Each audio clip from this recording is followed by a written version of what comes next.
Well, 7 days rebellion and song, and thanks for watching all 14 of this series. We pay tribute to our patriotic figures in our history in songs and in poems and in ballads, for the simple reason they were the only way we could memorialize their courage, their bravery and their memory. And there were 14 men executed after the rebellion of 1916. The 7 men that signed our proclamation, their names are well known. Padraig Pearse, Thomas MacDonagh, Joseph Plunkett, Eamon Kent, Tom Clark, Sean McDermott and James Connolly. The other 7 are not so well known.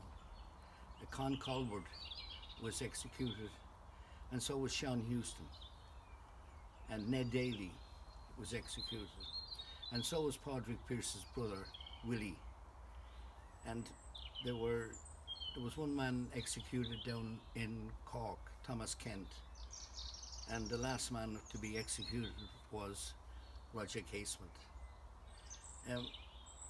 The 7 men, but there was one more, John McBride. He was also executed. So there were 7 men that are not widely known, the names, but they played very vital roles. And I've forgotten one. Michael Mallon is another one. That's the last one. 13, 14. That's 14 men. Yeah, Michael Mallon. He also spent a lot of time in my own district of Inchicore.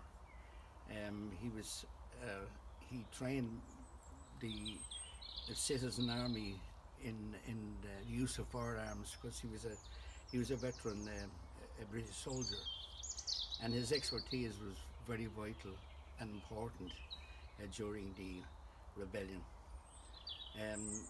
Thomas Kent down in Cork they came from a great family that had been singled out by English authority for punishment, and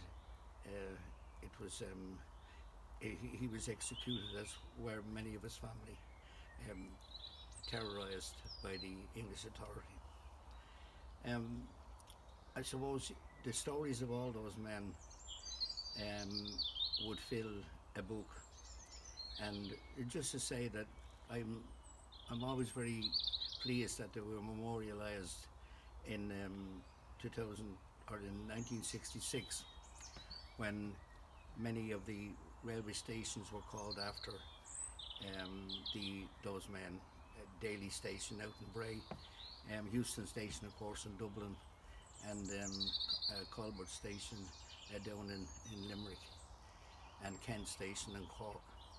It was a fitting tribute to their participation, because I always felt when I growing up that their names were forgotten. And of course John McBride as well. John McBride, his name is synonymous with Irish independence, as was his son, who my family knew, my mother and father knew him. So thanks for watching these songs. They mean a lot to many people in Ireland. They're an important part of our heritage, and they certainly are a big part of our musical tradition, because it's, in some generations, the only means and way that Irish people had to pay tribute to those who defended their country, their community, and sometimes their very self-respect. So thanks for watching.